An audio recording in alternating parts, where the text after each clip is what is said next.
Kita mulai ya.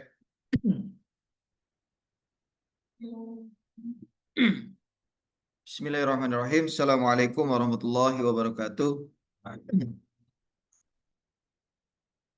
Alhamdulillahirabbil alamin. Alhamdulillahilladzi arsala rasulahu bil huda wa dinil haq liyudhhirahu 'alad dini kulli wa kafa billahi syahida.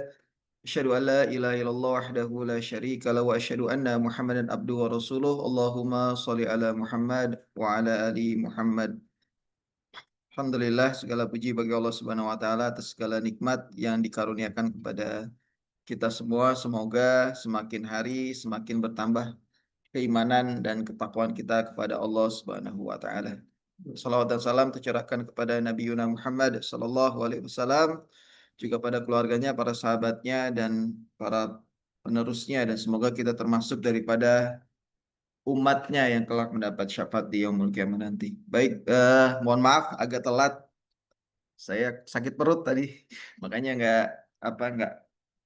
nggak langsung ke sini gitu. Jadi ya begitulah kalau udah ini ya berumur.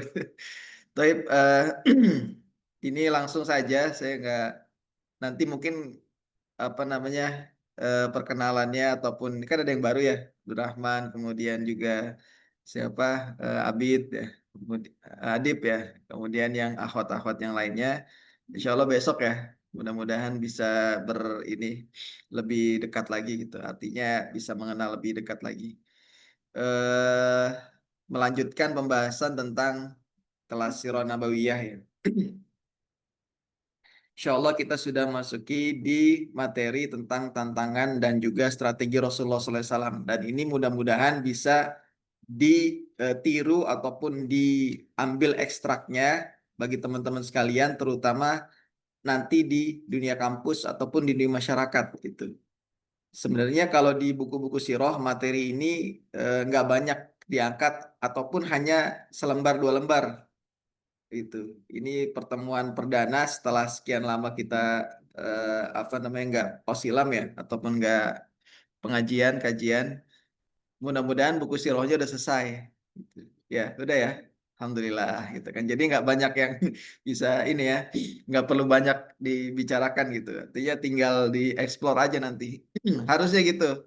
Karena udah sebulan lebih nggak ini ya kajian ya. Jadi harusnya bisa dimanfaatkan untuk menyelesaikan buku sirahnya gitu. Dan kalau teman-teman baca tentang tantangan dan juga strategi dakwahnya Rasulullah SAW ketika di Mekah, itu nggak banyak diangkat gitu. Hanya ya beberapa halaman lah, dari mulai dakwah. Sebelumnya kita bahas Sabiqunal Awalun, kemudian dakwah terbatas.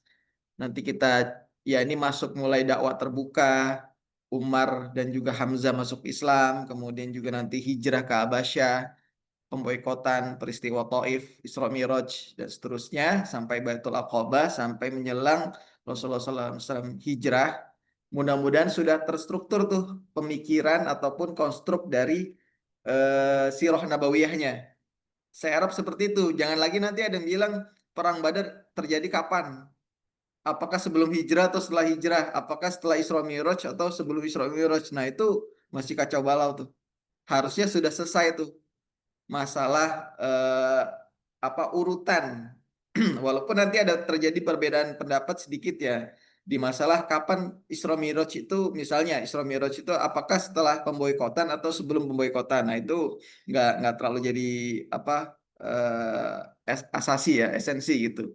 Tapi eh, itu terjadi di periode Mekah. Jadi kita harus tahu tuh periode Mekah itu apa aja peristiwanya, dan bisa kita tarik kesimpulan, ambil ibrohnya, kita bisa lakukan pada dakwah-dakwah kita di masyarakat ataupun di dunia kampus gitu. Jadi nggak sekedar pengetahuan. Saya lagi-lagi menekankan kalau belajar sirah di sini tidak hanya sekedar informasi dan pengetahuan, nggak. Tapi bisa diambil ibrohnya, teman-teman nanti bisa diterapkan. Oh, seperti ini tuh sunatullah dakwah. Sunahnya dakwah ini seperti ini. Sunahnya merencanakan, sunahnya pelaksanaan, sampai sunahnya keberhasilan itu seperti ini. Jadi nggak sekedar Rasulullah nanti begini-begini. ya sudah selesai. Kemudian datanya ini enggak gitu. Nah, pada pagi hari ini insya Allah mudah-mudahan ini kuliah nggak ya? Nggak ya? Fitri aja ke kampus ya? Ke sekolah ya? Insya Allah bisa lebih explore nih. Sampai jam 8 ya? Ya. Ya. Ya. Kirain mau izin ke mana? Ya, langsung aja ya. Jadi itu mudah-mudahan bisa tergambar tuh. Kalau belum tergambar, mohon dihatamkan dulu buku sirahnya. Mubarakfuri lah terutama ya. Saifur Rahman Mubarakfuri. Terjemahannya udah banyak gitu dan cetakannya udah banyak dengan berbagai macam penerbit gitu. Kalau mau yang lainnya silahkan gitu. Tapi bisa kita ketahui periodisasi apa aja yang sedang Rasulullah SAW dan kita tergambar secara utuh kapan, di mana, peristiwa apa, dan nanti kita ambil poin-poinnya kayak gitu. Jadi ini akan relate dengan kehidupan kita sehari-hari harusnya. Itu. Jadi Rasulullah bukan hanya sekedar pengetahuan, kemudian kita sholawatin gitu. Dan sholawatnya juga buat kadang kalau ada ngelihat sesuatu yang bagus kita sholawatin gitu. Enggak. Sholawat itu harusnya buat pertama ibadah, yang kedua mengambil ibroh. Nah, saya coba mengekstrak lah ya dari beberapa tantangan-tantangan dakwah yang ada di Mekah ketika itu. Dan juga nanti kita akan membicarakan bagaimana strategi Rasulullah menghadapi tantangan ini. Tuh. Dan ini sepertinya beberapa akan relate dengan kehidupan kita harusnya. Bisa bisa kita realisasikan di kehidupan kita dan kita bisa terapkan gitu. Pada awalnya kan Rasulullah mengemban perintah dari langit itu sendirian, melaksanakan sendirian, kemudian juga eh, mengerjakannya sendirian, walaupun nanti mulai itu beberapa manusia memeluk Islam, dan itu sudah kita bahas di As-Sabiqun Al-Awwalun ya, dan juga permulaan dakwah, gitu, permulaan dakwah. Jadi poin-poinnya seperti itu. Jadi nanti gimana rasanya Rasulullah tuh menghadapi tantangan di Mekah. Nah, yang pertama adalah tantangan internal.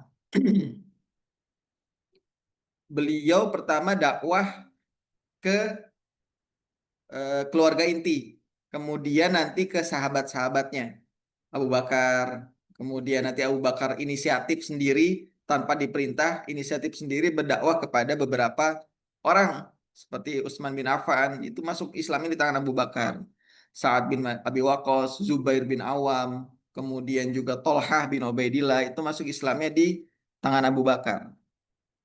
Nah, itu inisiatif Abu Bakar sendiri. Tapi pada mulanya Rasulullah SAW itu berdakwah sendirian. Kemudian eh, ini yang menjadi tantangan internal adalah dukungan keluarga. Dukungan keluarga. Ingat, masyarakat Arab itu masyarakat asobiah ketika itu. Asobiah apa? Ada yang ingat asobiah? Nah, masih masih belum ini ya, connect ya. Asobiah itu adalah keluarga menjadi modal terbesar. Jadi kalau hari ini kita keluarga kayaknya terpecah belah ya. Kadang mendukung, kadang enggak. Tapi di masyarakat Quraisy jahiliyah, keluarga itu menjadi modal terbesar. Seseorang dari Bani Hashim itu nggak bisa tuh nanti satu orang berantem dengan Bani yang lain gitu. Bani Adi misalnya, Baninya Umar bin Khattab. Kita udah bahas itu tuh. Itu benar-benar kuat ikatan kekeluargaannya. Makanya ada istilah di Arab itu, di Quraisy itu, belalah saudaramu ketika dizolimi dan ketika zolim. Dia mau zolim ataupun dizolimi, dibela. Itu di Quraisy ketika itu. Sehingga nanti perpecahan ataupun pertarungan antara bani-bani itu biasanya penyebabnya hanya dua orang. Satu dari Bani, misalnya Bani Hashim, satu dari Bani Adi misalnya. Itu bisa perang antara suku gara-gara dua orang bertikai karena asobiah. Saya nggak tahu di sini bisa bisa diambil ininya nggak ya, ditarik.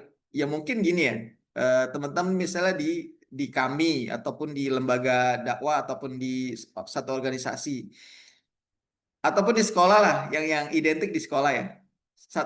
Jadi ada anak satu sekolah SMA satu dengan SMA yang lainnya bisa tawuran gara-gara cuma dua orang ini berantem, gitu. Nah itu asobiah namanya, kesukuan kalau kalau di eh, Quraisy. Tapi kalau di sekarang kan sekolah antara sekolah atau antara kampung itu bukan karena asobiah, tapi karena apa ya? Ya gengsi ya, karena dia kelompok kekelompokan gitu. Ya kalau bisa bisa kalau dibilang asobiah ya bisa asobiah. Cuman istilah asobiah itu lebih identik kepada keluarga, intinya gitu. Keturunan, keturunan dari satu kakek buyut kemudian berantem dengan buyut yang lain, itu bisa dua dua kelompok itu bisa berkelahi ataupun bisa berperang, nah, seperti itu. Nah, itu masyarakat memandang benar-benar penting masalah keluarga. Nah, sehingga tanpa dukungan keluarga, maka setiap saat itu Rasulullah bisa dihabisi. Nah, itu tantangan internalnya. Sehingga apa? Keluarga menjadi faktor terpenting dari dakwanya Rasulullah SAW. Walaupun nggak mesti masuk Islam. Makanya ketika mulai-mulai dakwah terbuka, ya pasca Rasulullah mendakwahi apa namanya keluarga intinya, kemudian sahabat-sahabat yang masuk Islam, beberapa saat kemudian ya Rasulullah mengumpulkan paman-pamannya tuh dari Bani Hashim dan Bani Thalib. Ini ingat ya. Mudah-mudahan nanti yang belum belum apa namanya menerima materi ini bisa lihat di rekamannya. Rasulullah dari Bani Hashim tuh. Muhammad bin Abdullah bin Abdul Muthalib bin Hashim. Hashim ini punya banyak anak nih. Gitu. Selain Abdul Muthalib itu anaknya banyak tuh. Ada Muthalib, ada macam-macam gitu kan. Nah, ini eh, jadi satu kumpulan, jadi Bani sendiri. Kemudian ke atas lagi Abdul Manaf bin Kusoy sampai Quraisy.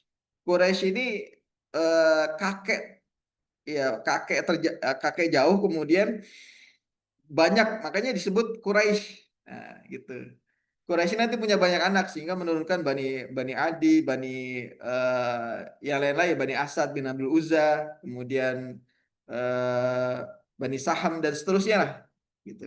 Itu udah pernah dibahas. Nah, Rasulullah mengumpulkan paman-pamannya dari Bani Hashim.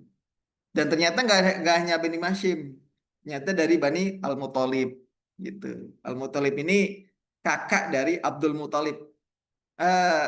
Bukan, saudaranya Hashim.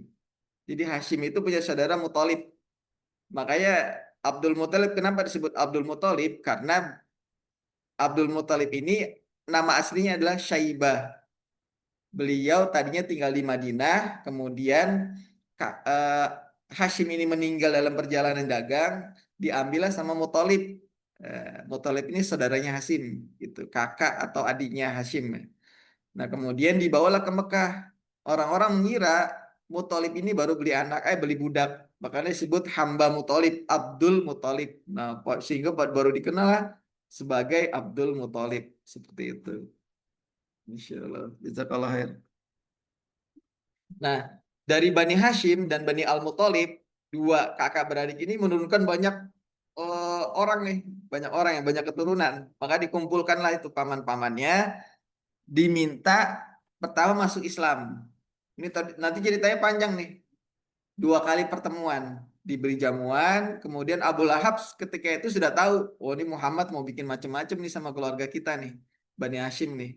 Makanya Abu Lahab itu menolak dengan keras pertemuan pertama.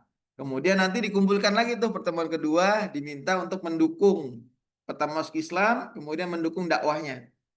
Namun sebagian besar paman-paman Rasulullah SAW tidak masuk Islam, termasuk Abu Thalib. Jadi Abu Thalib ini keturunan Hashim yang menjadi pemimpin dari Bani Hashim ketika itu. Gak masuk Islam. Tapi siap untuk mendukung. Nah, ini bisa tuh antum terapkan di kampus tuh. Nggak apa-apa nggak masuk LDK, tapi siap membela LDK. Nah, gimana caranya tuh?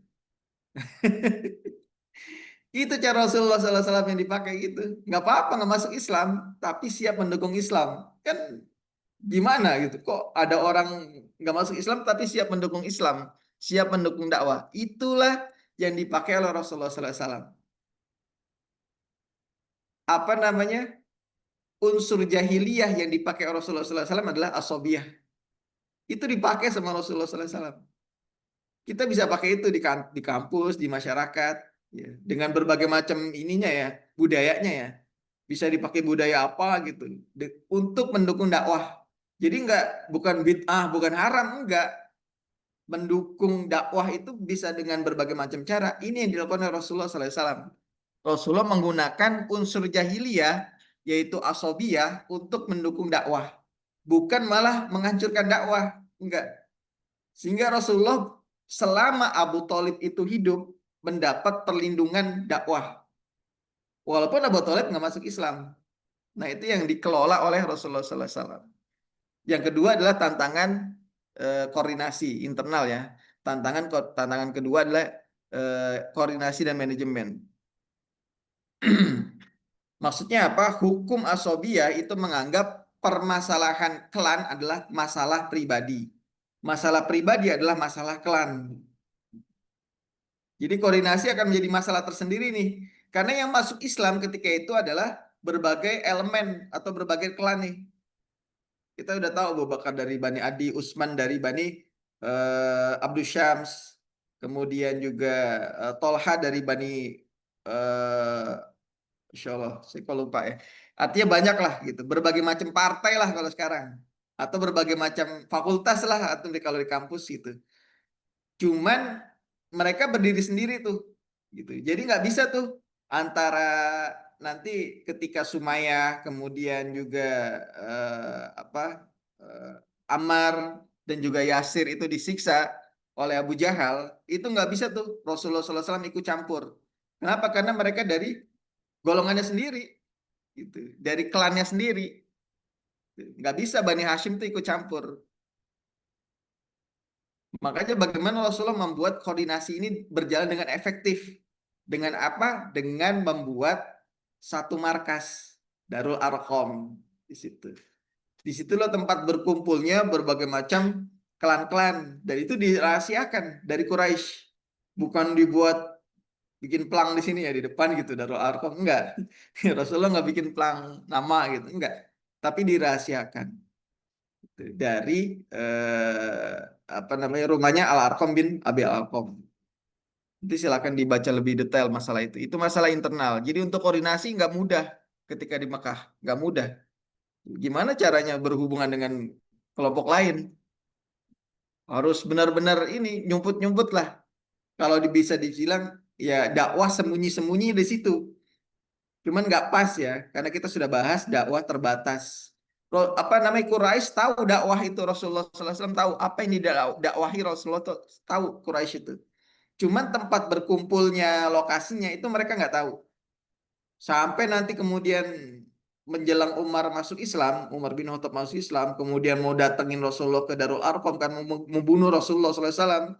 Kemudian tiba-tiba berbalik arah Umar itu masuk Islam, kemudian menyatakan keislamannya, baru terdengar takbir yang sangat keras di Darul Arqam, kemudian baru oh ternyata ini markasnya Rasulullah SAW atau Muhammad gitu untuk mengelola ataupun mengkaderisasi para sahabat-sahabatnya.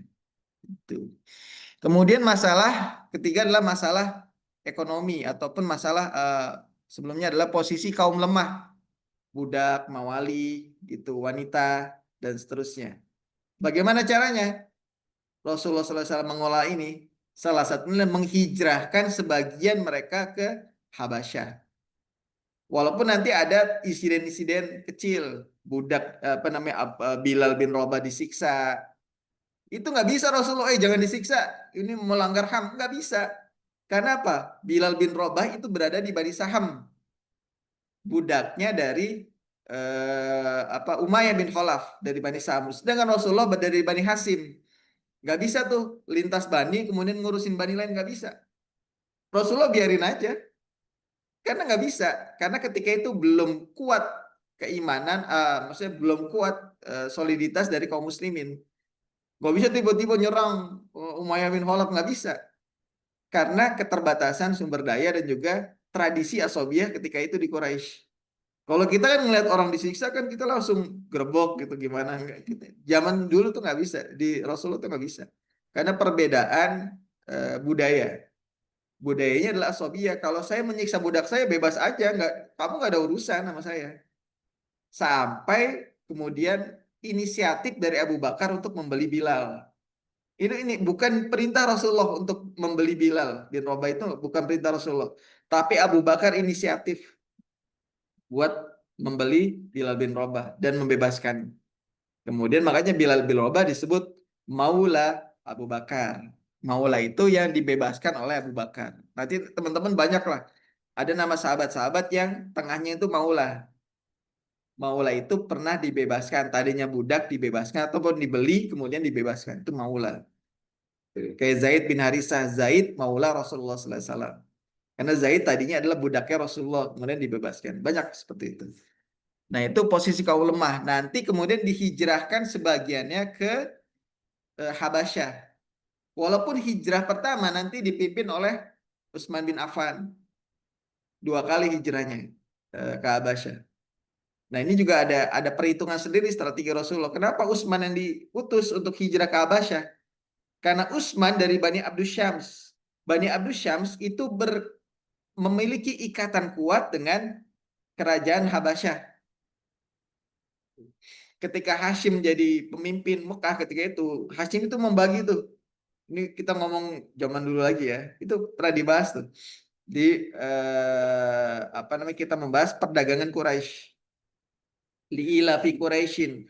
Quraisy diberikan kemudahan oleh Allah untuk melakukan perjalanan dagang ke seluruh jazirah Arab, ke Palestina atau ke Syam ya. Dulu Syam itu diamanahi ke Bani siapa, ke Yaman ke siapa, ke Irak ataupun ke apa namanya Persia ke siapa. Ke Habasyah itu diamanahi oleh salah satu anaknya Hashim, yaitu Abdus Syams. Abdus Syams ya. Kemudian sampai turun-temurun sampai dengan masa Rasulullah SAW. Makanya Abu Sofyan bin Harb ya, itu kan dari Bani Abdus Syam. Kemudian juga Utsman itu melakukan perjalanan dagang. Makanya Utsman itu diutus mendampingi orang-orang yang lemah-lemah ini untuk hijrah ke Habasyah. Jadi nggak serta-merta siapa nih yang mau mimpin, asal tunjuk aja enggak. Rasulullah itu benar-benar cerdas memilih orang-orangnya, menempatkan orang-orangnya.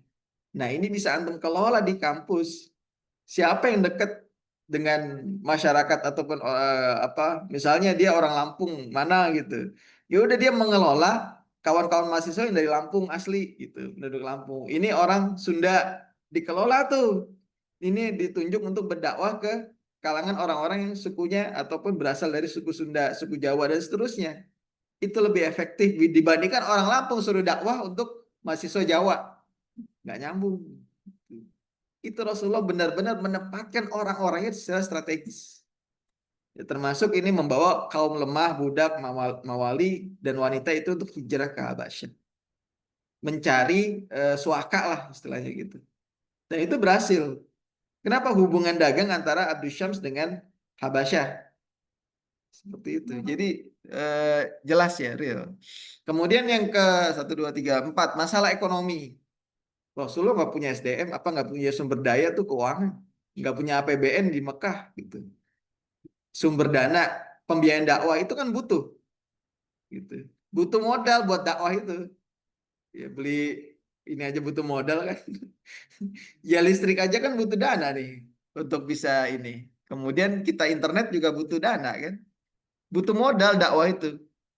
Namun Rasulullah sejak pertama kali dinobatkan atau diberi amanah sebagai Rasul, kemudian dijadikan Rasul, itu Rasulullah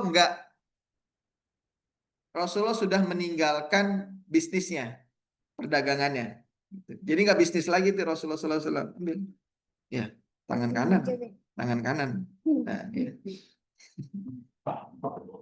Jadi secara keuangan sumber pribadi Rasulullah SAW berkurang gitu dari waktu ke waktu karena udah nggak bisnis lagi kan, nggak berdagang lagi setelah menjadi Rasul. Kekayaan Rasulullah SAW itu berasal dari Bunda Khadijah. bensin sampai dengan dakwahnya itu sampai dengan masa pemboikotan itu dari Bunda Khadijah. Jadi teman-teman yang akhwat siap menjadi apa? Siap punya dana enggak? Ya, mau nikah dengan model Rasulullah SAW, ikhwan model Rasulullah SAW, siap? Hah? Mau ya? Berarti siap di poligami tuh. Oh enggak ya? Berarti berarti siap tuh menjadi pendukung dakwah. Hartanya habis loh Bunda Khadijah. Yang tadinya kaya raya, orang orang top nomor satu di Mekah, sampai dengan pemboikotan nanti ya, pemboikotan itu tahun ke-10, 11 kenabian, itu hartanya habis Bunda Khadijah untuk dakwanya Rasulullah SAW. Nah ini. Kemudian yang kedua, dari mana? Dari Abu Bakar. Dari Abu Bakar, dari Utsman. Jadi dakwah tuh bukan yang penting bismillah jalan, enggak. Butuh dana dakwah itu. Kemarin aja ngundang Bang Amar berapa habis itu kan? Berapa? 5 jutaan, 10 jutaan ya. Habis itu dana. Jadi apa yang bisa diambil teman-teman di LDK, di lembaga dakwah, di kampus-kampus dan dimanapun, kalau bisa rekrut itu anggota anaknya sultan gitu, anaknya gubernur, anaknya pengusaha-pengusaha besar di Lampung itu rekrut jadi anggota LDK. Biar apa? Biar kita mau daurah itu enak tuh, udah pakai villa bapak saya aja yang di sini nih, gratis. Kalau perlu konsumsinya saya siapin.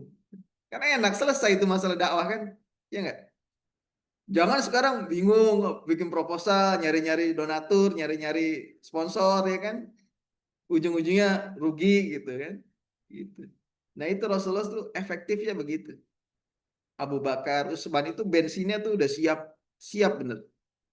Ya beli budak aja berapa tuh bebasin Bilal aja tuh kalau dirupiahkan 200 juta. Harga Bilal bin Rabah yang dibayarkan oleh Abu Bakar kepada Umayyah bin Khalaf itu 200 juta. Keluar tuh ceknya gitu dari Abu Bakar. Utsman berapa? Udah luar biasa gitu. Jadi eh, para sahabat nggak hanya mengambil andil dalam tenaganya, pikirannya enggak, tapi hartanya dicurahkan untuk dakwah. Gimana tuh rekrut tuh teman-teman yang memiliki, yang kalau ke kampus tuh bawanya Honda Jazz gitu, ya, ya kan ada kan? Nggak mungkin lah nggak ada gitu. Orang kalau parkiran aja penuh itu di Unila. Gitu. Coba direkrut itu tuh, deketin antum, jangan musuhin, jangan malah insecure kemudian malu mau dakwah sama dia, enggak, coba deketin, kamu mau nggak masuk LDK, nanti kita ngaji, nanti kita begini bla bla bla, kelebihannya begini, kelebihannya bisa macam-macam gitu. Jangan dulu diambil hartanya, jangan, atau diminta hartanya jangan, tapi nanti ketika rapat diajak, kita kayaknya butuh ini nih, ada yang punya nggak ya, gitu, kita butuh untuk jemput ustadz nih misalnya. Kalau naik motor kan nggak enak tuh. Dulu saya inget tuh jemput Ustadz di Jakarta naik motor, Ustadznya bingung. Dan itu nggak pendek gitu jaraknya, panjang 2 jam naik motor. Jemput Ustadz, Masya Allah. Karena saking nggak punya duit, motornya Mio lagi. Ya itu, contoh lah gitu lah. Ya dulu Ustadz tuh belum punya kendaraan, jangan bayangkan Ustadz kayak sekarang ya, punya mobil, punya macam-macam, berangkat sendiri nggak dijemput. Enggak, dulu tuh dijemput Ustadz itu. Karena pertama nggak tahu tempatnya, tempat daurahnya, yang kedua nggak punya kendaraan. Nah, cobalah teman-teman pikir nih, gimana caranya dakwah ini bisa sukses tidak hanya mengandalkan tenaga dan pikiran, tapi juga harta. Daripada harta dia, ya orang-orang anak-anak orang kayak ini untuk foya-foya, untuk dugem, untuk macam-macam, mendingan diinfakkan buat dakwah. Dapat pahala tuh anak itu. Harta ayahnya tuh bisa dapat pahala gitu kan. Mobilnya tuh bisa bahkan mobilnya bisa ke surga duluan gitu kan. Ya gitu. Cobalah berpikir itu. Itu tantangan internal. Dan ini Rasulullah SAW selesaikan ini. Kemudian tantangan eksternal. Pertama asobiyah. Sehingga apa? Ini juga selain kelebihan jadi kekurangan fanatisme kesukuan asobiyah ini. Rasulullah tidak bisa memainkan perannya sebagai pemimpin karena asobiyah. Ketika tadi ya Yasir, kemudian Sumayyah, kemudian dan anaknya Ammar ini disiksa, kemudian Sumayyah ini menjadi syahid, Rasulullah nggak bisa berbuat apa-apa karena faktor apa? Faktor asobiyah, kesukuan. Rasulullah nggak bisa intervensi di Abu Jahal, gitu. Nggak bisa.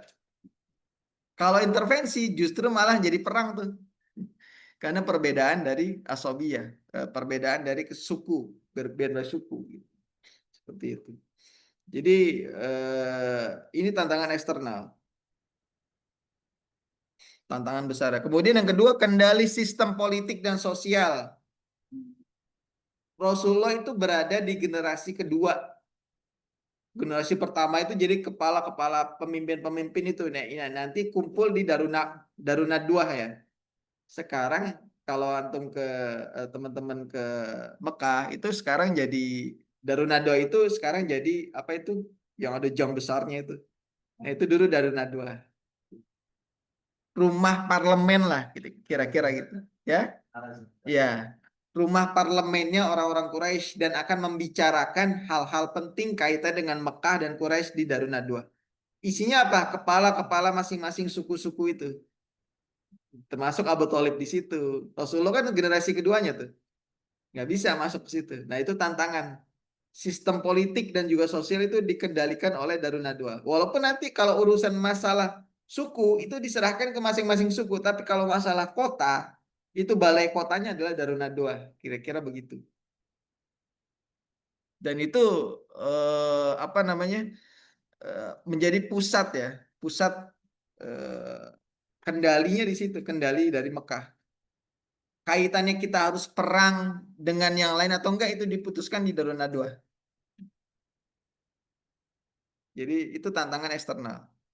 Jadi nggak bisa Rasulullah tuh masuk ke situ karena sistem politik dan sistem sosial. Kemudian selanjutnya adalah kepemimpinan Quraisy dan bangsa bangsa Arab. Secara emosional Quraisy ini adalah pemimpin dari bangsa Arab secara keseluruhan. Quraisy ini kan satu suku aja ya. Cuman yang menguasai Mekah. Nanti di sekitarnya itu ada suku-suku lain tuh. Kita pernah dengar Abu Zar Al-Ghifari itu bukan dari Quraisy, dari Ghifar. Itu satu daerah di sekitaran Mekah. Sekarang kita nyebut Gifari ya, pakai ini lagi Al Gifari itu. Dulu tuh Gifari nama tempat gitu, bukan nama yang dibanggakan lagi. Sekarang kita bangga pakai Gifari. Gitu. Nah itu suku tersendiri. Nah Quraisy itu jadi pemimpin suku di situ, di sekitaran bangsa Arab. Jadi luar biasa tantangannya.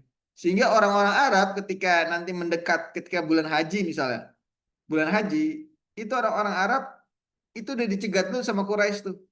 Jangan deket-deket Muhammad, jangan deket-deket orang ini. Kenapa? Karena dia gila, dia penyihir dan seterusnya. Waktu dakwanya jadi tantangannya jadi besar Rasulullah SAW. Nggak bisa masuk ke bangsa Arab. Kemudian selanjutnya adalah golongan al-mala. Teman-teman sering baca di Al-Quran ya. Ada istilah al-mala. Al-mala itu pembesar. Di situ ada penguasa, ada pengusaha. Sampai hari ini kan kayak gitu ya. Tantangan dakwah biasanya berada di penguasa ataupun pengusaha. Kira-kira begitu. Itu harus dideketin tuh sebenarnya. Tapi itulah juga yang menjadi penentang utama dakwah. Dari zaman nabi-nabi sebelum Rasulullah SAW. Itu elit suatu masyarakat, al-mala itu. Elit dari suatu masyarakat. Dia pegang kendali kebijakan politik, kebijakan ekonomi, dia pegang di situ. Penentang utama dakwah itu rata-rata al-mala, golongan ini nih. Di Mekah di masa Rasulullah itu ada 6 sampai 8 ribu penduduk. 6 sampai 8 ribu orang. Tapi yang menentang dakwah itu nggak nyampe 50 orang nggak nyampe. Dan 50 orang inilah kurang lebih ya, itu yang masuk ke dalam golongan al-mala. Walid bin Mughirah, kemudian Abu Jahal, itu al-mala semua tuh, termasuk Abu Lahab, termasuk nanti Sumayyah, apa namanya Umayyah bin Khalaf. Itu golongan-golongan elitnya Quraisy dan itu rata-rata yang menentang dakwahnya Rasulullah. Kenapa? Kalau Rasulullah berhasil dakwah, posisi mereka terancam.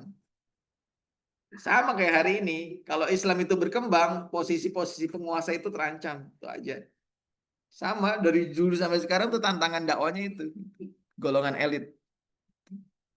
Jadi luar biasa ya. Kemudian nilai-nilai jahiliyah lainnya gitu. Jadi yang menentang Rasulullah itu sedikit sebenarnya, sedikit sekali. Golongan al-Malai dari 6.000 8.000 diambil cuma 50 orang kan sedikit ya. Dikit benar yang menentang. Cuman dia memegang kendali politik. Sisanya itu sama Rasulullah enggak bermusuhannya tuh enggak keras gitu. Walaupun mereka enggak nerima dakwah, tapi mereka enggak musuh Rasulullah. Kenapa? Rasulullah sudah punya saham kebaikan di masing-masing orang Quraisy ketika itu. Ingat sebelum Rasulullah menjadi seorang Rasul, kebaikan Rasulullah itu sudah pernah dirasakan hampir ke seluruh masyarakat Quraisy. Gelar Al-Amin itu didapat Rasulullah jauh hari sebelum Rasulullah SAW menjadi seorang Rasul. Kira-kira Al-Amin itu pernah diungkapkan oleh Abu Thalib sebelum Rasulullah SAW melamar Bunda Khadijah. Menikah dengan Bunda Khadijah. Artinya kan usia 20-an tahun Rasulullah sudah punya gelar Al-Amin. Al-Amin itu dipercaya, kemudian baik kepada semua orang, nggak pernah ada selek sama orang-orang, bahkan orang-orang itu cenderung dibantu gitu. Itu Al-Amin. Bayangkan sekarang kan orang masang-masang banner saya ini gitu kan. Rasulullah tuh enggak, semua orang ibaratnya kalau dulu itu ada pemilu ya. Udah jadi Rasulullah sebagai presiden. Cuma kan sistemnya nggak pemilu. Sistemnya adalah kabilah-kabilah. Dan yang ketua-ketua ini. Jadi eh, jadi perlu dipahami dengan dalam ini. Yang menentang Rasulullah enggak mayoritas. Cuman walaupun mereka enggak mau masuk Islam, itu aja. Nanti masalah perang Badar, kenapa Rasulullah diperangin di apa namanya Quraisy itu bersatu perang lawan Madinah di Badar? Karena urusannya adalah urusan asobiyah. Termasuk apa paman Rasulullah itu Abbas dari Bani Hashim itu berada di pihak Quraisy. Mau nggak mau dia harus berada di pihak Quraisy. Kenapa? Karena asobiyah, kesukuan. Itu aja. Jadi jadi itu ya bisa dipahami ya. Nah, kemudian bagaimana perlawanan Quraisy terhadap Nabi Shallallahu Alaihi Wasallam? Membuat stigma, membeli julukan buruk, muzammam. Tuh. Muzammam itu artinya sangat terhina, menghina, menuduh gila, dukun, penyihir. Itu dibuat oleh Quraisy, bikin stigma-stigma. Sama hari ini juga kita dibuat stigma tuh. Anak LDK, jangan dukun-dukun anak LDK lah. Kenapa? Jenggotnya nanti benar-benar bid'ah, benar-benar sesat gitu. Dibuat stigma seperti itu sama orang-orang musuh-musuh, artinya nggak suka sama Islam. Benar-benar nanti tegakkan khilafah gitu. Ini mau bikin makar. Stigma itu yang dibuat oleh musuh-musuh dakwah. Sama dari zaman Rasul juga dibuat seperti itu. Rasul dituduh gila, dituduh dukun, penyair, ya, penyihir dan seterusnya. Padahal Rasulullah adalah Muhammad, bukan Muzammam. Muhammad itu kan pakai ini ya, pakai tasdid ya. Muhammad. Kalau kalau kebaikan Muhammad itu kan apa itu? Kita bilang alhamdulillah itu satu akar kata tuh, alhamdulillah, pujian yang terpuji. Muhammad itu yang paling terpuji. Kalau yang baik aja yang terpuji itu Mahmud namanya. Tapi kalau Muhammad ada tasdid, ada penekanan di situ, nah itu yang paling terpuji. Terus saya Muhammad bukan Muzammam gitu. Gitu. Bahkan ada buku saya lupa, ada buku Ibnu Qayyim ya, pernah nulis buku dari kata Muhammad ini muncul sekitar 200 sifat baik. Ada bahkan yang lain ada bilang 300 sifat baik dari kata Muhammad. Kemudian yang kedua, menghina, mengolok-olok. Teman-teman baca surat Al-Humazah ya. Tuh hinaan. Hinaan dari orang-orang Quraisy kepada Rasulullah SAW. Kemudian dibalas oleh Allah dengan turunnya surat Al-Humazah. Nanti dibaca tafsirnya di situ. Kemudian menyakiti fisik, meletakkan kotoran, merobek baju, mencekik, memukul. Ini dilakukan oleh al-mala. Kalau masyarakat biasa nggak berani. Orang-orang biasa ini nggak berani sama Rasulullah. Ya karena pernah merasakan kebaikannya. Ini dilakukan oleh al-mala, petinggi-petinggi Quraisy. Kemudian mengancam, berupaya membunuh. Sampai nanti sebelum hijrah itu kan udah direncanakan dibunuh Rasulullah SAW. Kemudian menceraikan putri Nabi SAW, yaitu Ruqayyah dan Ummu Kulsum. Dicerahkan oleh Utbah dan Utaibah, putra dari Abu Lahab. Ini kisahnya panjang sebenarnya. Ummu Jamil, istrinya Abu Lahab ya, itu sebenarnya iri, sangat iri dengan ketinggian derajat dari Bunda Khadijah. Gimana caranya biar selevel? Ya udah nikahin aja putranya dengan putrinya Khadijah, sehingga pas selevel tuh. Tadinya Ummu Jamil itu iri bener dengan keagungan dari Bunda Khadijah. Gimana biar jadi selevel? Maka jadi besan aja. Kalau jadi besan kan selevel tuh jabat tangan, bla bla bla segala macem dinikahkan. Tapi kemudian Al-Quran Pak Rasulullah SAW dia terus jadi Rasul, Al-Quran turun, bla bla bla. Kemudian dengkinya Abu Lahab dihembus-hembuskan oleh istrinya Ummu Jamil. Kemudian maka dibalas Allah dengan surat Al-Lahab. Wa mra'atuhu hammalatal hatab. Itu benar-benar marah semarah-marahnya Ummu Jamil itu terhadap apa namanya turunnya surat Al-Lahab karena dibongkar ternyata Abu Lahab ini jahat buruk. Kenapa? Karena gara-gara istrinya. Ya nanti kalau jadi istri yang baik-baik aja ya, yang di ininya sampaikan ke suaminya ya, jangan seperti Ummu Jamil lah. Kemudian memprovokasi menekan Abu Thalib, ini dilakukan oleh Quraisy. Awal dakwanya Abu Thalib itu di awal dakwanya Rasul, Abu Thalib itu dihasut, itu putramu apa namanya keponakanmu begini begini begini, tolonglah dihentikan aja dakwanya. Sama Abu Thalib nggak bisa gitu. Saya ini sekarang jadi walinya lah istilahnya gitu. Kalau ayahnya sudah meninggal, saya menjadi walinya. Jadi Rasulullah tuh ikut Abu Thalib jadi sejak usia berapa 9 tahun ya. Sampai Rasulullah SAW berdakwah itu masih ikut dekat dengan Abu Thalib. Dan sayangnya Abu Thalib nggak masuk Islam. Dan itu ialah hidayah ya, hidayah. Sedekat apapun kalau nggak bisa, ya kalau Allah nggak berkenan ya nggak berkenan itu aja. Kemudian nanti memboikot Bani Hashim dan Bani Muthalib. Ini dilakukan oleh Quraisy sepanjang dakwah di Mekah. Diboikot tuh nanti bukan bukan hanya di embargo, nggak boleh bertransaksi, ditempatkan di satu wilayah yang itu nggak bisa keluar masuk seenaknya. Jadi nggak boleh tukang sayur masuk. Coba bayangkan dari satu RW ini, ya satu RW ini, antum di situ aja tuh nggak boleh ngapa-ngapain. Tukang sayur nggak boleh masuk, logistik nggak bisa masuk, orang-orang yang di dalam nggak boleh keluar. Itu diboykot. Iya sekarang banyak pohon-pohon ya kan, bisa makan dari daun-daunan, ada ayam segala macem gitu. Jadi Jazirah Arab mana ada pohon ini kan, tangkil nggak ada, pohon tangkil nggak ada, nggak bisa ngelalap gitu. Sampai apa? Sampai makan Rasulullah tuh makan daun-daun kaktus gitu ya, yang hidup di ini. Ya itu luar biasa ya. Ya walaupun nanti ada tuh apa namanya lubang-lubang selundupan yang diselundupkan oleh orang-orang Quraisy juga yang simpati dengan Rasulullah SAW, yang pernah merasakan kebaikannya Rasulullah SAW. Dan itu belum masuk Islam mereka, tapi diselundupkan tuh, logistik gitu.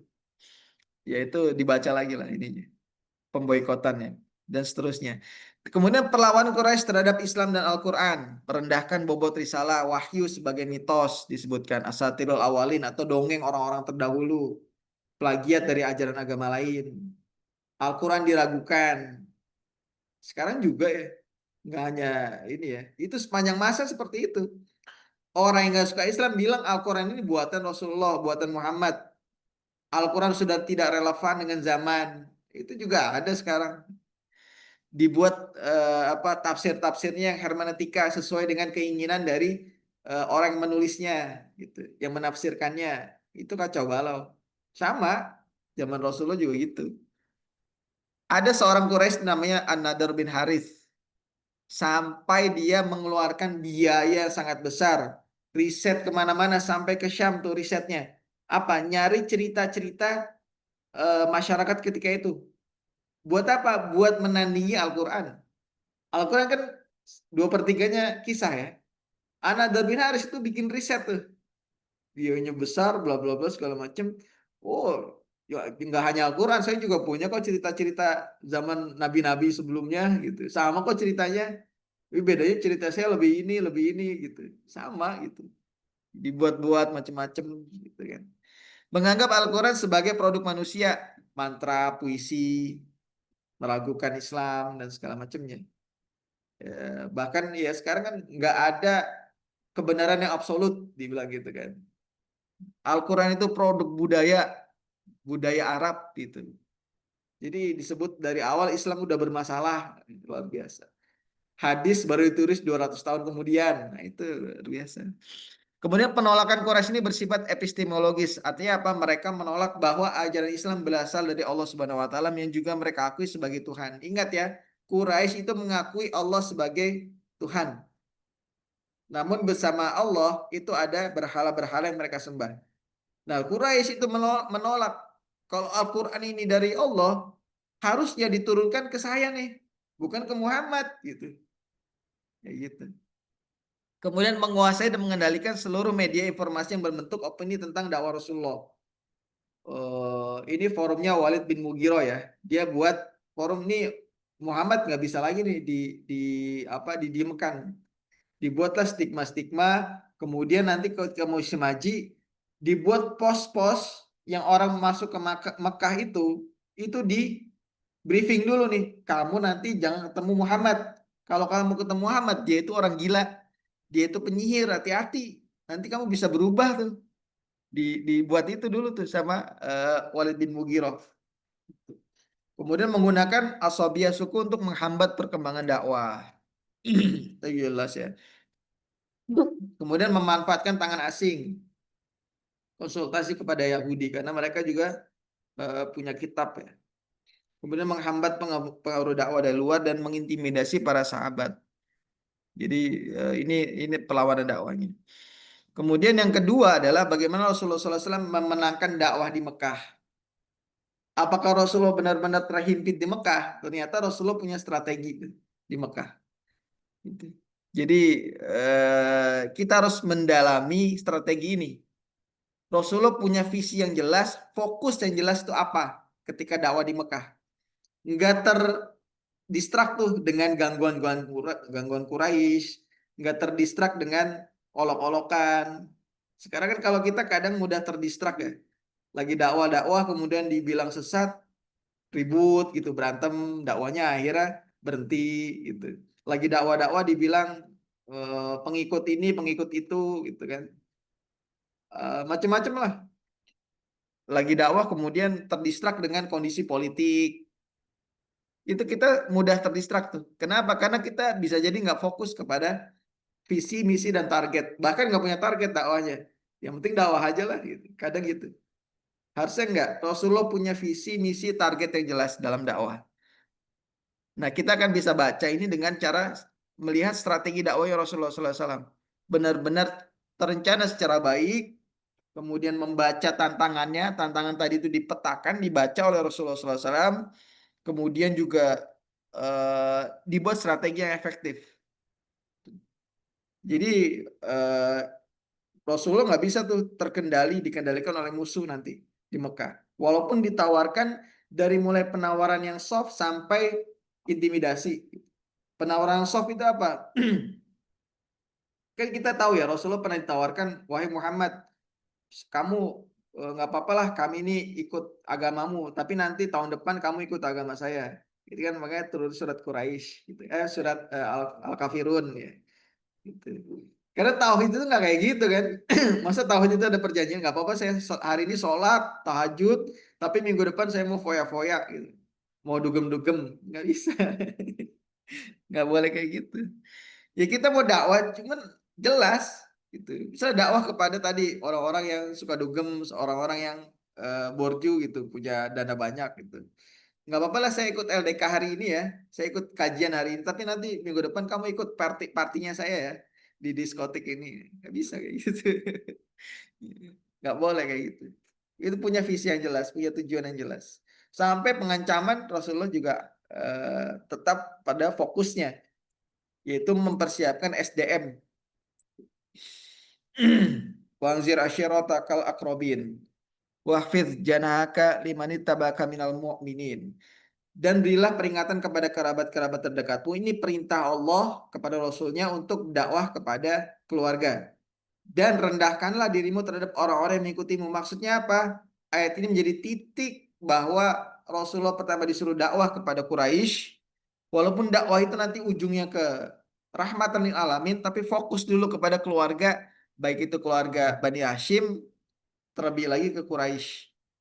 Sampai nanti perubahan mendunia. Teman-teman fokus nih. Artinya dakwanya di Unila misalnya, atau di LDK, atau di fakultas. Fokus tuh di situ. Walaupun nanti dakwah itu akan meluas. Tapi fokus dulu di situ. Kemudian nanti yang sudah masuk Islam, itu dijaga. Jangan sampai terjadi bentrokan, benturan. Jadi di wafiz janahaka limanit tabaka minal mu'minin ini terjemahannya ataupun penafsirannya adalah dan rendahkan dirimu, maksudnya apa? Jaga aset dakwah ini jangan sampai benturan. Yang baru muncul ini asabikun awalun ini yang baru muncul ini jangan sampai terjadi bentrok, jangan sampai terjadi apa pengerusakan dan seterusnya. Ini penting. Kemudian apa? Ini strategi Rasulullah yang selanjutnya adalah menyampaikan transparansi dakwah. Dakwah itu bukan disembunyikan. Dakwah itu harus transparan. Islam ini begini, begini, begini. Diajarkan begini, begini, begini. Gitu. Rasulullah SAW menyampaikan isu-isu utama dakwah dengan jelas dan tegas sehingga mudah difahami dan dimengerti oleh lawan bicaranya. Ya sesuai dengan wahyu turunnya. Masalah ketuhanan, masalah kenabian, dunia dan akhirat, surga neraka, risalah Islam itu benar-benar transparan. Transparansi dakwah membentuk visi yang jelas tentang Islam bagi pengikut maupun penentangnya. Abu Lahab itu faham tentang Islam. Sekarang kita kan kesulitan menjelaskan Islam. Menjelaskan Islam ke anggota LDK, anggota dakwah, lembaga dakwah di kampus ataupun di masyarakat. Kesulitan juga menjelaskan ke luar anggota. Sehingga apa? Islam itu jadi bias tuh. Islam itu apa sih? Apa Islam itu? Sholat, puasa, zakat, haji itu kan gitu ya. Yang dipahami itu enggak. Rasul itu menjelaskan sejelas-jelasnya.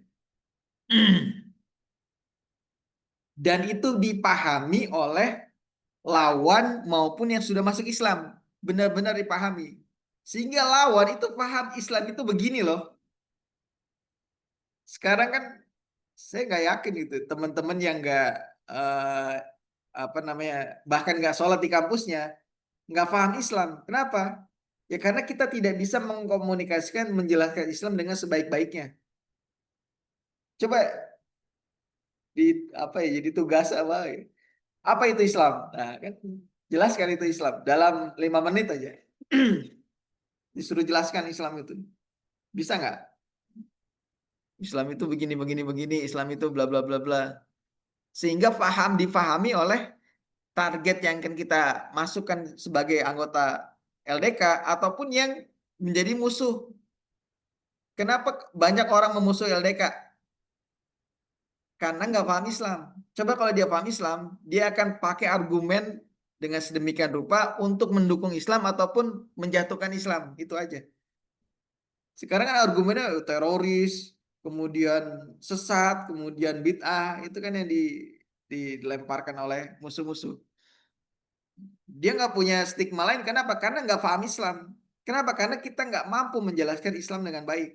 Rasulullah benar-benar transparan tentang Islam. Dakwah itu transparan. Kemudian selanjutnya Quraisy itu paham Islam, itu paham. Pemahaman para penentang Nabi SAW tentang Islam dapat dilihat dari sikap Abu Lahab pada pertemuan Bani Hashim. Ini yang tadi diceritakan ya oleh Rasulullah, ngumpulin keluarga paman-pamannya, mau menjelaskan Islam, kemudian Abu Lahab ngambil mic duluan tuh. Muhammad, kamu jangan macam-macam di sini ya. Kita nih agama nenek moyang. Artinya Abu Lahab itu paham tentang dakwahnya Rasulullah SAW. Karena takutnya kekuasaan Abu Lahab itu diambil oleh Rasulullah, maka dia ambil mic duluan tuh. Nggak mau Islam itu berkembang karena Abu Lahab itu paham tentang Islam, bukan nggak paham Islam. Kemudian Al-Walid bin Mughirah ketika membangun opini tadi ya, Muhammad ini berbahaya nih, bla bla bla gitu kan. Utbah bin Rabi'ah saat bernegosiasi, ya. Kemudian Amr bin Amr bin As ya saat melobi Najasyi itu paham tentang Islam tuh. Lawannya Ja'far bin Abi Thalib tuh ketika nanti di hadapan Raja Najasyi, ya, menjelaskan Islam bla bla bla gitu. Sampai Raja Najasyi ujungnya adalah apa? Endingnya masuk Islam gara-gara itu. Amr bin As pulang dari Habasyah dan keadaan malu.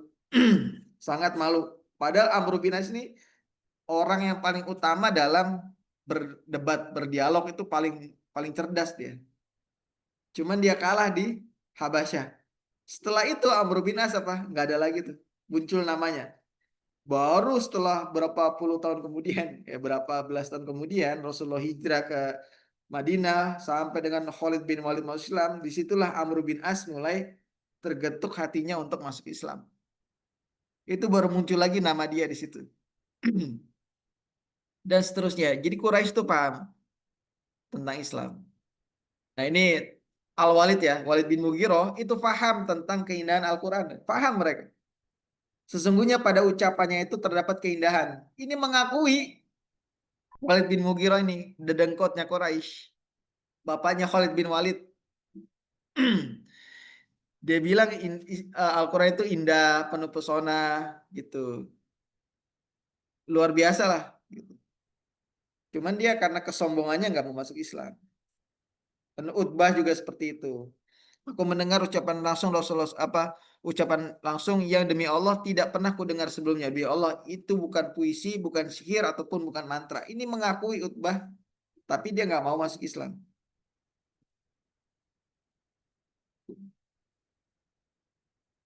Apa yang dilakukan Rasulullah? Pertama, asobiah, keluarga, berlindung di Bani Hashim dan Muthalib. Kemudian selanjutnya para sahabat yang beriman menjaga aset dakwah, dijaga nih. Fokus mendidik para sahabat dengan ajaran Islam, tauhid di Darul Arqam ya. Kemudian sholat, zakat dan seterusnya, ya. Menghindarkan sahabat dari konfrontasi Quraisy. Jadi jangan bentar-bentar bikin macem-macem di kampus, artinya bikin benturan, jangan. Saran saya, anak LDK harusnya merangkul para dosen, para orang-orang yang punya kebijakan di kampus. Jangan malah bikin bentar-bentar ribut, bentar-bentar berantem, bentar-bentar selek, jangan. Dakwah nggak kayak gitu. Ini dilakukan Rasulullah. Menghindarkan para sahabat dari konfrontasi dengan Quraisy. Quraisy di sini adalah Al-Malak tadi ya, bukan orang-orang Quraisy secara umum ya. Saya pernah menyampaikan ini di teman-teman LDK di pertanian. Dakwah itu bukan nyari musuh. Dakwah itu merangkul semaksimal sebanyak-banyaknya orang yang bisa dirangkul. Baik itu mahasiswa, dosen, bahkan sampai rektorat. Sekarang kan teman-teman bingung tuh punya pinjam tempat aja dipersulit. Kenapa? Kenapa? Dakwah kalian itu tidak merangkul, nggak deketin para dosen, nggak deketin rektorat atau dekanat. Coba bentar-bentar deketin, ngobrol, silaturahim, kasih apa kek, buah kek, apa kek gitu, ngobrol tentang keislaman apa gitu. Sehingga mudah nanti kalau teman-teman minjem tempat, bahkan bisa jadi dosen-dosen ini malah ngasih dana. Kamu butuh dana berapa buat acara daurah? Nih kita ada dana nih gitu. Harusnya gitu. Jangan malah dimusuhin. Nggak tahu kalau di Unila ya. Sekarang kayaknya pengennya musuhan aja sama orang-orang itu kan gitu ya. Jangan. Harusnya dirangkul. Mereka tahu gerakan LDK itu tahu. Tapi kalau teman-teman memunculkan muka LDK dengan muka yang manis, muka yang humanis, bersahabat, kemudian penuh dengan keakraban, Mudah-mudahan mereka jadi pendukung dakwah tuh. Walaupun nggak ikut LDK-nya ataupun nggak ngaji lah istilahnya. Sama Rasulullah juga gitu, jaga keluarga Bani Hashim dan Bani Muthalib. Abu Thalib nggak masuk Islam tapi apa? Dengan sepenuh raganya dia bela dakwahnya Rasulullah SAW. Gimana caranya gitu? Teman-teman ada dekan non Muslim tapi mendukung dakwah, mendukung LDK. Jangan ada dekan, ada apa namanya dosen yang non Muslim dimusuhin. Syukur-syukur dia masuk Islam. Ini tak parkiran di depan, teman-teman nih, bukan punya saya nih, parkiran di depan LAC ini punya orang Katolik. Bayangkan, saya izin Pak, saya izin ya buat parkiran, pakai aja Mas. Bagus kok buat pengajian ya, iya gitu. Itu punya orang Katolik loh. Gitu caranya. Jadi bukan malah bikin benturan. Agar apa? Agar pendukung-pendukung dakwah ini nggak mesti pendukung dakwah itu ngaji. Bisa jadi pendukung dakwah itu dia non Muslim. Yang orang Katolik loh dukung dakwah. Gitu. Sampai ujungnya Mas kalau ada dana bayarin aja ininya. Ya Pak, saya baru ada dana nanti bulan apa dicicil gitu. Boleh. Ini udah berapa LAC ini 5 tahun ya 2020. Itu udah diizinin 5 tahun nggak bayar buat tanah di depan parkiran. Coba bayangkan kalau ini dijual nggak bisa tuh parkir di depan kemudian bikin acara di sini nggak leluasa kita. Jadi gitu. Jadi buat sehumanis mungkin dakwah itu di kampus atau di masyarakat. Hindarkan benturan, konfrontasi. Apalagi termasuk orang yang membenci. Coba dideketin. Apa sih masalahnya? Gitu. Kita kok nggak buat macam-macam kok. Dan juga teman-teman munculkan potensi dirinya. Jangan sampai anak LDK bikin masalah di kelas. Nilainya jelek, kemudian nggak lulus-lulus. Jangan. Coba bisa memunculkan potensinya sehingga apa? Anak LDK ini bisa cepat lulus loh. Cerdas-cerdas loh anaknya, bermanfaat loh buat kampus. Gitu. Kayak gitu. Jadi bentuklah opini kayak gitu. Sehingga apa? Mudah tuh untuk mengelola aset-aset yang ada di kampus. Ya, terutama tempat ya, mau daurah segala macam. Selanjutnya membentuk markas strategi dan pendidikan di Rumah Al-Arqam. Ini dilakukan Rasulullah SAW. Apa? Untuk membina para sahabat, menggodok para sahabat, masalah tadi tauhid, akidah dan seterusnya. Tazkiyatun nafs, memerdekakan budak, Bilal, Amr bin Fuhairah dan seterusnya. Dan menghijrahkan sebagian besar sahabat ke Habasyah. Ini PR kita sekarang hari ini seperti itu. Kemudian manajemen konflik. Meskipun dakwah Islam bertentangan dengan seluruh orang musyrik, tapi tidak semua orang di Mekah memusuhi Rasulullah SAW. Lagi-lagi saya katakan itu. Walaupun bertentangan, tapi tidak memusuhi. Tidak semua orang Quraisy dimusuhi. Perlawanan terhadap Nabi SAW hanya dilakukan oleh kelompok elit Al-Mala. Al-Mala adalah kelompok masyarakat yang menikmati kemapanan sistem kehidupan di Mekah yang diwarisi dari tradisi As-Sobiyah, Abaiyah. Bapaan mereka, keturunan mereka. Jadi gitu ya. Bisa diambil ibrohnya nih dari sirah Rasulullah SAW di dakwah kampus. Jadi nggak bikin musuh, gitu. Justru malah merangkul sebanyak-banyaknya. Dari sinilah Rasulullah SAW memenangkan opini. Kepribadian Nabi SAW yang agung jadi modal utama memenangkan opini. Oke, dia nggak masuk Islam, tapi simpati dengan dakwah. Oke, dia nggak ikut kajian LDK, tapi LDK kayaknya kekurangan ini, saya mau nyumbang lah gitu. Gitu loh caranya. Kekuatan wahyu sebagai hujah memenangkan argumen dan juga punya argumentasi. Argumentasi dibangun dari apa? Dari literasi, dari membaca. Makanya kalau bisa teman-teman yang di lembaga dakwah di apapun yang organisasi apapun, wajibkanlah anggotanya untuk membaca buku. Agar apa? Agar argumentasinya kuat, ketika berdebat, ketika berdiskusi, itu muncul tuh tokoh-tokoh dari LDK, dari lembaga-lembaga dakwah, dari teman-teman yang Islamnya baik gitu. Argumennya bisa diterima oleh masyarakat umum, di masyarakat juga seperti itu. Enak, nggak bocah kosong lah kalau sekarang ngomongnya. Bocah kosong itu apa? Datang nggak genepin, nggak ada, nggak bikin ganjil gitu, nggak ngaruh.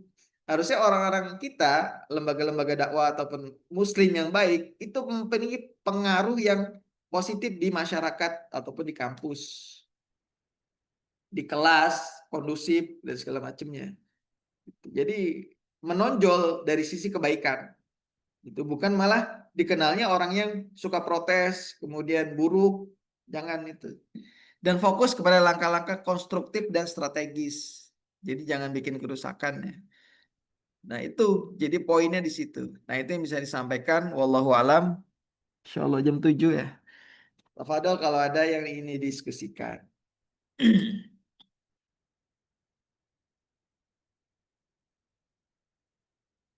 Ada? Silakan. Ya, tafadhol Abdurrahman.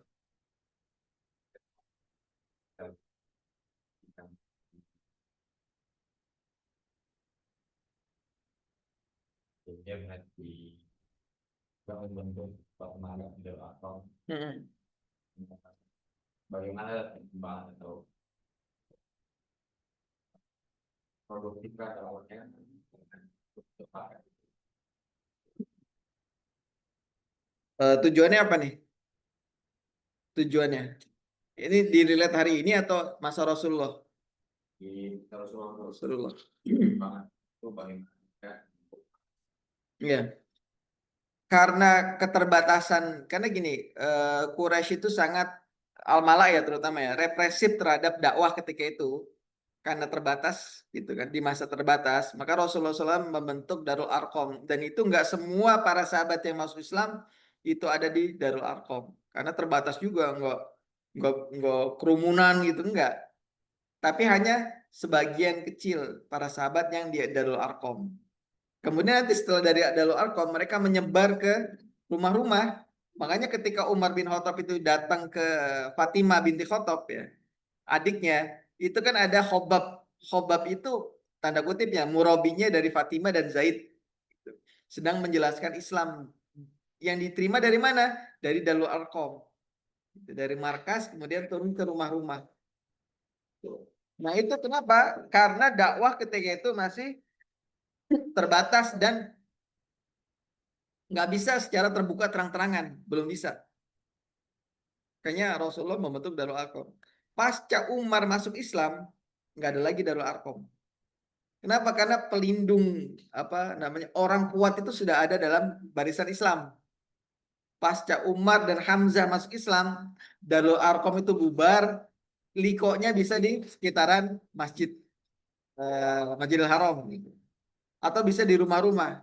Kalau ada yang gangguin, ada bodyguardnya Hamzah dan Umar. Gitu. Jadi ada orang-orang kuat. Gitu. Makanya kalau ketika keadaan lemah, ketika Islam ataupun dakwah itu sedang lemah, fokus dulu tuh ngebina SDM. Ngebina SDM di suatu tempat, kemudian nanti setelah mulai kuat, orang-orang kuatnya sudah ada, para pengusahanya ada, bikinlah dauro-dauro, bikinlah macam-macam gitu di tempat-tempat terbuka. Nah, seperti itu. Ya, Allah alam. Ada lagi? Ya, silakan Kak Cit. Ini Ustaz, yang tadi kan salah satu tantangan internal ya, itu ada di ekonomi, sumber daya dan kemudian internal. Ya. Nah, kebanyakan orang-orang yang dulunya di kampus, ini relate-nya sama hal ini ya Ustaz. Kebanyakan orang-orang yang ada di kampus, itu setelah selesai mengemban amanah dan apapun setelah selesai di kampus, itu kebanyakan berlepas diri sama kegiatan dakwah dengan dari ekonomi. Gitu. Nah, pertanyaannya, manakah yang lebih utama, Ustaz?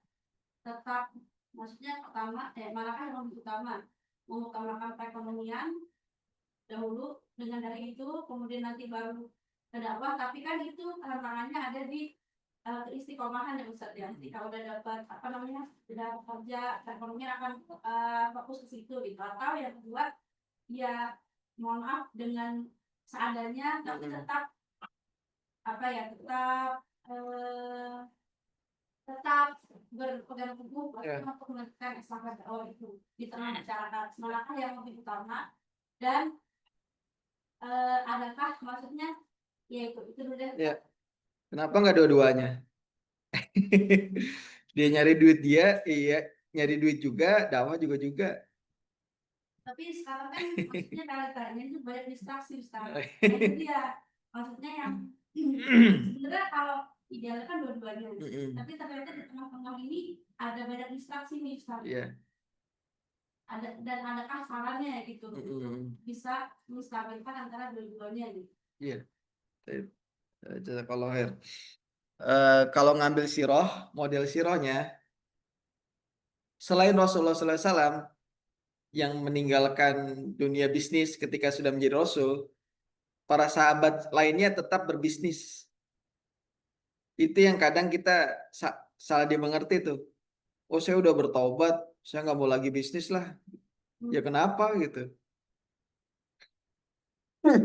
Bisnis itu butuh dana. Bisnis dulu. Dakwah itu butuh dana. Abu Bakar, Utsman, kemudian termasuk Umar. Bahkan Abu Bakar ya. Abu Bakar ketika menjadi khalifah itu tetap berbisnis, tetap nyari duit. Kalau Umar enggak. Umar itu stop nyari duit. Kenapa? Karena ingin fokus mengurus rakyatnya.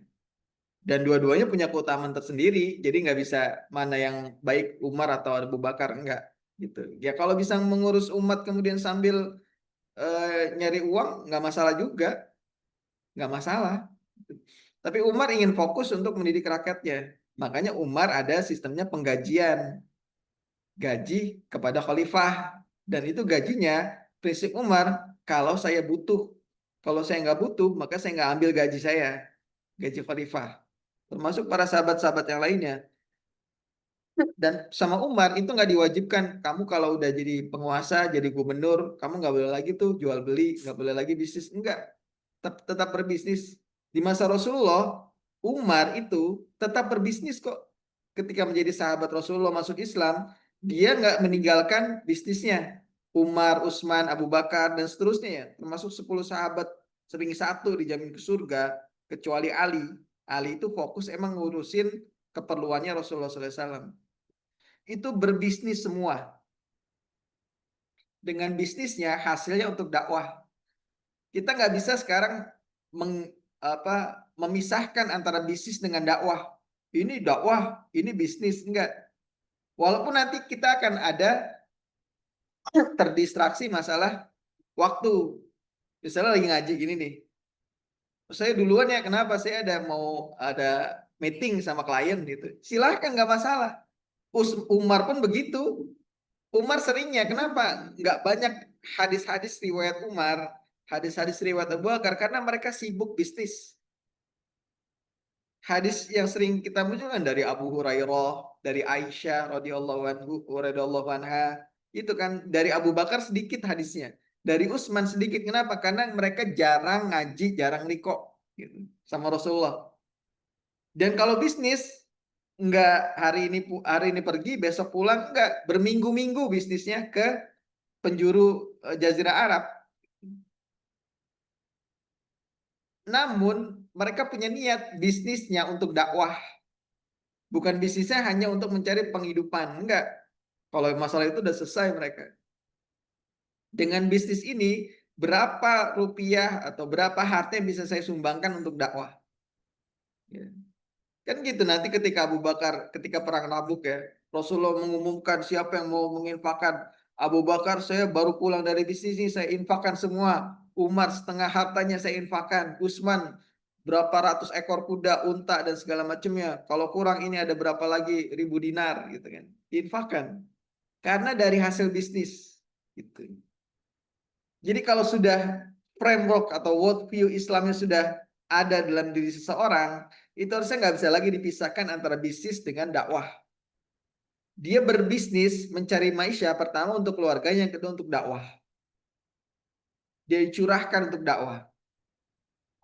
Muhajirin dan Ansor itu real masyarakat Madinah ketika itu. Ansor itu menyumbangkan harta, bahkan istrinya dikasih kalau ke sahabat gitu, disumbang.